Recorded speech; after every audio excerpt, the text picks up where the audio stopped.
Before I get to my review of this week's episode, I want to point out how episode 6 is now the lowest rated episode of The Flash ever on IMDb. By far, it's not even close. The episode has an embarrassing 3.9 out of 10, which is almost an entire point lower than the previous lowest rated episode, another filler episode from an interlude focusing on one of the supporting characters, this time being Allegra, with Rayo de Luz, which had a 4.8 out of 10. That's from season 7, which was awful. This is so much lower, a 3.9. I don't know if this episode was the actual worst episode, or even if it's the most pointless episode ever, like the title of my video suggested, but just the fact that it's the final season of not just The Flash, but also the Arrowverse, and is one of the final 8 episodes of both, amplifies its pointlessness and terribleness, so I completely understand the rating that it got. This week's episode isn't as bad, but it's definitely not that much better either. This episode is a review of The Flash Season 9, Episode 7, titled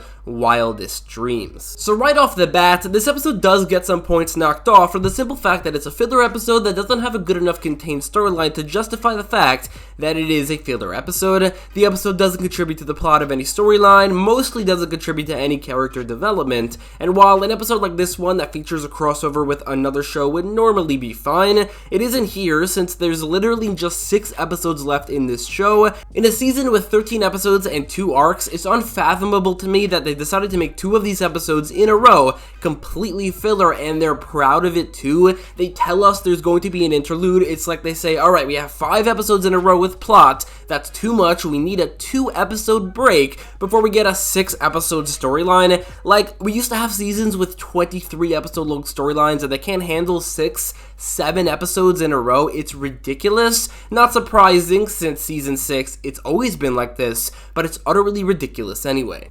That being said, if there was to be one filler episode, like they had a gun to their head and they said you need to make one, I would definitely choose this one over the previous, as it's better in basically every way. That's not saying much though. The previous episode is, like I said, the lowest rated episode of The Flash ever, but at least this episode has some redeeming qualities. For one, there's the aforementioned crossover with another Arrowverse show. Now, is it an exciting crossover?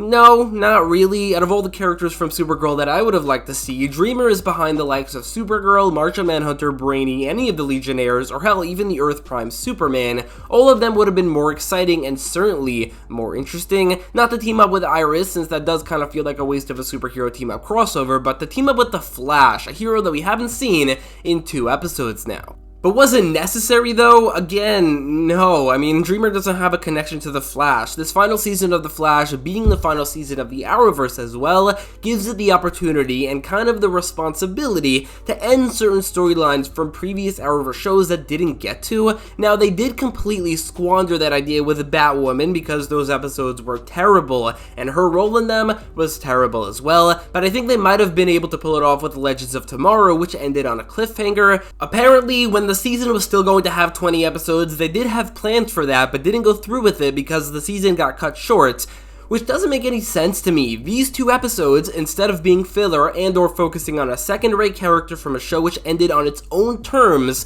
that didn't have any connection to The Flash, maybe we could have had this exciting 2-parter which focuses on The Flash, teaming up with the Legends and Booster Gold as they resolve the storyline that the cancellation of Legends of Tomorrow left unresolved. My point is that this crossover was relatively ill-conceived and takes up the space that could have been afforded to much more interesting, much more exciting, and much more relevant crossovers that needed it. Getting past that, however, the episode does have its merit. It focuses on Iris, who is one of the 2 remaining characters alongside Barry who deserves any screen time, which sure is better than the previous episode, but let's be honest here, we want to see The Flash, man. How the hell are there now 2 episodes in a row in, again, the final 7 or I guess 8 episodes of the show? A show, again, called The Flash. That's why we're watching. We want to see The Flash.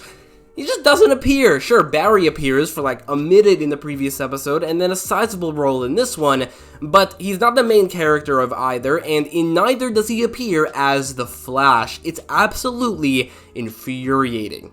I will say though, I did like some of Iris's story in this episode, feeling like she doesn't deserve her Pulitzer and not liking the fact that she has a predetermined destiny, maybe even feeling like she cheated her way to that Pulitzer. That was relatively effective for this episode, but here's another but coming. It's only really effective for the episode in a vacuum. Looking outside of the episode and the basis for this problem, it is kind of ridiculous that the problem was ever created in the first place with Barry's future-predicting book in episode 1, which, like I've said before, is the type of thing that is so disturbing, and you think Barry has learned this lesson before, and now that she has this reaction to it, sure, it makes a lot of sense for this episode, but overall, the basis for the story, or at least some of it, was never really working. I do like how Barry thought about calling Kara, Jean, Brainy, Cisco, Diggle, and the League. I just like hearing all those characters and teams being name-dropped and acknowledged.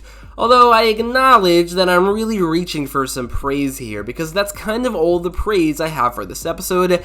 Kind of liking Iris's development in this episode and a couple references to other heroes. If I'm being honest, the side storyline, which I'll get to in a minute, was terrible, and the main plot with Iris and Dreamer, which was much better than anything else in the previous episode or the side storyline in this episode, was still just kind of boring. Iris and Nia don't have any interesting chemistry or interactions. Dreamer's story and heritage being resolved or expanded upon isn't at all interesting, nor are the dreams they are inhabiting. The story feels like the absolute least interesting possible final crossover this show could have had with Supergirl. Out of all the characters to appear, they choose Nia. She doesn't team up with the Flash. The Flash doesn't even appear in this episode. She teams up with Iris instead. We don't see her use her powers very much, aside from just being inside of a dream, and she's mostly outside of costume. It's like they purposely found the least exciting, least interesting possible final crossover with Supergirl, and in that, they succeeded. This was boring. Boring is not, however, the worst the episode gets. Thankfully, some of the supporting characters don't get much to do. Chester does have this one very cringy line about Dreamer's powers being cosmic, Allegra has a cringy line commenting on that cringy line, and Cecile has a few moments where she uses her powers, which, no matter the context, I hate it, but that's really the extent of it for those characters, which I guess is a positive. I mean, you have a show where the less the supporting characters do, the better. That's, it's embarrassing, to be honest.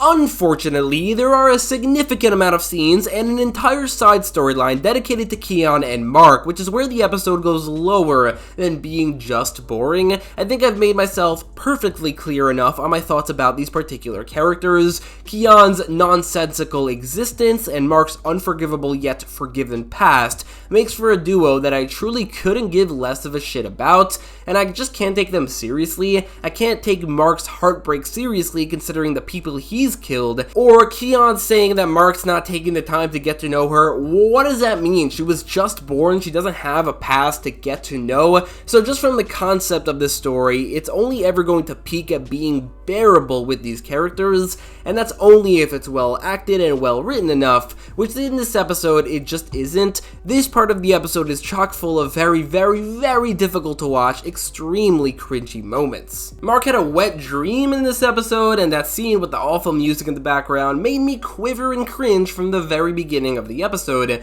and it gets worse. The scene in the bar was one of the most unusual scenes this show has ever had, and that's saying a lot. The argument felt very weak and like it had no substance to it. Having the argument in public felt extremely forced, like it felt like Keon deliberately wanted to embarrass Mark, and Mark kind of felt like he wanted to embarrass himself. And the reactions from the other people at the bar, this is where I cringed. I mean, I could not watch this. This was so weird. The writers have some very weird ideas this season, and I guess we're just going with any of it. The reactions were so stupid, the dialogue was so terrible, the acting from these extras, I guess, of that terrible dialogue was terrible. This was truly difficult to sit through. Mind-boggling stuff here. I do not understand how this is on the same network as Superman and Lois, and how far this show has fallen. This might be my least favorite scene in the show ever. It was so